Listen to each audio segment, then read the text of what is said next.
Hello, बहुत बहुत स्वागत है आपका इकोनॉमिक्स हिंदी विद मैथ में। तो आज मैं आपके लिए लेकर आया हूँ 6.8 क्लास 12th माइक्रो इकोनॉमिक्स का चैप्टर 6, जिसमें है 6.8, जिसमें हम पढ़ेंगे कृषि गतिविधियों का विविधीकरण। यानी कृषि की जो गतिविधियां हैं उनका विविधीकरण क्या हुआ, क्यों किया गया, कैसे किया गया, ये सारी चीज़ें हम पढ़ने वाले हैं। तो ध्यान से वीडियो को देखते रहिए एंड तक, ताकि आपको सारी चीज़ें अच्छे से समझ आ जाएं। यानी यहाँ पर डाइवर्सिफिकेशन यहाँ पर है ऑफ एग्रीकल्चर एक्टिविटी के बारे में। तो विविधीकरण के कारण क्या थे, सबसे पहले देखिए विविधीकरण का कारण क्या था। सबसे पहले हमें पता होना चाहिए, यानी कोई भी काम कर रहे हैं हम, तो हमें उसका कारण पता होना चाहिए, वो काम हमने क्यों किया, इसका कारण क्या है। तो ये जान लेते हैं हम सबसे पहले विविधीकरण के क्या क्या कारण हैं। ठीक है, तो चलिए देखते हैं यहाँ पर सबसे पहले क्या हुआ था। जो कृषि है, कृषि पर जो है, यहाँ पर कृषि का मतलब यहाँ पर कृषि पर जो है ग्रामीण लोग जो होते थे, बड़ा हिस्सा, ग्रामीण लोगों का बड़ा हिस्सा यानी बड़ा भाग मुख्य रूप से जो है भूमि पर कार्य करता था और केवल कृषि पर ही निर्भर होता था। तो इससे क्या हुआ, खतरा बढ़ रहा था कि कृषि पर इतने सारे लोग निर्भर हो रहे हैं और यहाँ पर और कुछ काम नहीं कर रहे हैं। तो इससे एक खतरा बन रहा था कि कृषि पर ज़्यादा दबाव हो जाएगा और भूमि पर भी ज़्यादा दबाव हो जाएगा। ऐसे में समस्याएं उत्पन्न होंगी, यानी बहुत सारी समस्याएं उत्पन्न होने की संभावना बढ़ जाएगी। तो ऐसे में क्या किया गया, ऐसे में एक उपाय सोचा गया जिसका नाम था कृषि का विविधीकरण। कृषि के अलावा कृषि को अलग अलग भागों में बांट दिया जाए, ताकि जो है कृषि पर दबाव को कम किया जा सके।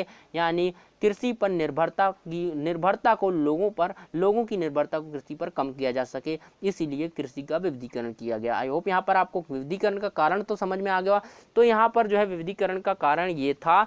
और देखते हैं विविधीकरण के अब लाभ की बात करते हैं। विविधीकरण से लाभ क्या हुआ देश को, यानी विविधीकरण जो किया है तो कृषि को क्या क्या लाभ हुआ है, क्या क्या फायदा हुआ है, उसकी बात कर लेते हैं। तो कृषि को जो फायदा हुआ है, यहाँ पर जो है लाभप्रद रोजगार प्रदान हुआ है। जैसे कि कृषि पर निर्भरता कम हुई है, लोगों ने दूसरा काम शुरू कर दिया, इससे क्या हुआ, लोगों को जो है रोजगार प्रदान हुआ, रोजगार मिलने लगा।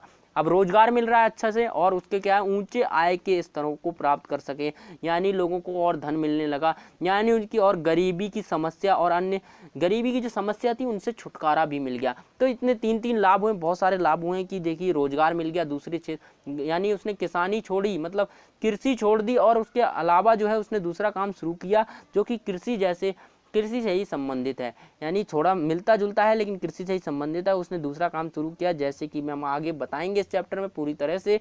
तो यहाँ पर देखिए उसने दूसरा काम शुरू किया तो रोजगार मिला तो उससे क्या हुआ, ऊंची आय हुई, आय होने से क्या हुआ, गरीबी का स्तर था, आर्थिक स्थिति थी वो बेहतर हो गई। तो आप जानते हो किसानों की स्थिति बहुत खराब होती है, यानी किसी किसान के पास तो खाने के लिए भी जो है रोटी कम पड़ जाती है। तो इसलिए यहाँ पर विविधीकरण की समस्या, यानी इसकी समस्या से समाधान पाने के लिए विविधीकरण का प्रयोग किया गया।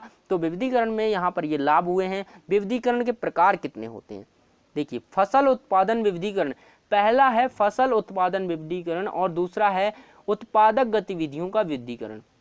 विविधीकरण जो किया गया मुख्यतः दो तरीके से किया गया, दो तरीके से विविधीकरण करने के। तो पहला तरीका जो है फसल उत्पादन का विविधीकरण, जो फसल उत्पादन है उसके तरीके का ही विविधीकरण किया गया, यानी किस तरह से फसल का उत्पादन करना है उसके अलग अलग भाग कर दिए गए, कैसे कैसे किया जाए। उसके बाद उत्पादन विविधीकरण, यानी उत्पादक गतिविधियों, जो उत्पादक यानी किसी चीज को बनाने के लिए गतिविधियां होती है ना, वो उन गतिविधियों का जो है विविधीकरण किया गया। तो देखिए यहाँ पर ये सारी चीजें की गई, दो चीजें हैं, और यहाँ पर आपको पता ही चल गया होगा फसल उत्पादन और उत्पादक गतिविधि। उत्पादक गतिविधि क्या होती है, वह गतिविधि जो कि दूसरी वस्तु को बनाने में काम आती है, और फसल उत्पादन, तो फसल उत्पादन मतलब फसल उत्पादन ही है, जिसमें कुछ और नहीं है। तो यहाँ पर आप देखते हैं उत्पादक गतिविधियों का विविधीकरण, बात करते हैं उत्पादक की गतिविधियों का विविधीकरण, यानी डाइवर्सिफिकेशन ऑफ प्रोडक्टिव एक्टिविटी के बारे में चर्चा करते हैं। यहाँ पर देखिए हम देख सकते हैं जो उत्पादक गतिविधियाँ होती हैं इनका विविधीकरण किया गया है। इसमें क्या क्या किया, अन्य गैर कृषि क्षेत्रों को शामिल किया गया है, जिससे रोजगार के अवसर जो है तलाशने में सहायता हुई है, और यहाँ पर आय के स्तर में बढ़ोतरी हुई है लोगों के। कृषि प्रसंस्करण उद्योग और जो है शाक प्रसंस्करण उद्योग, चमड़ा उद्योग आदि जो है स्टार्ट किए गए।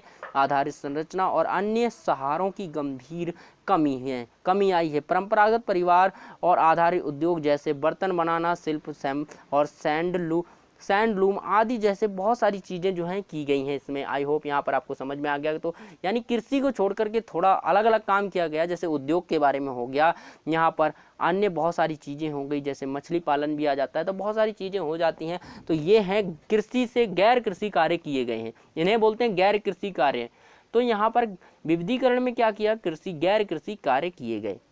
तो यहाँ पर आई होप यहाँ पर समझ आ गया। अब देखते हैं 6.9 देखते हैं इसमें क्या है। 6.9 में देखिए क्या है कि रोजगार के गैर कृषि कार्य, जो रोजगार जो किया जा रहा था ना, तो वो क्या क्या गैर कृषि कार्य थे जो कि सरकार ने किए, मतलब सरकार ने डिसाइड किए थे कि गैर, जब विविधीकरण किया गया ना कृषि का, तो उसके आधार पर जो है रोजगार के गैर कृषि कार्य क्या हैं। अगर कृषि को एक व्यक्ति छोड़ता है, किसानी छोड़ता है, तो क्या करेगा, गैर कृषि कार्य करेगा। और गैर कृषि कार्य क्या है, non farm area, non farm जो है एरिया ऑफ एम्प्लॉयमेंट, तो ये है। तो पहला है सूचना प्रौद्योगिकी।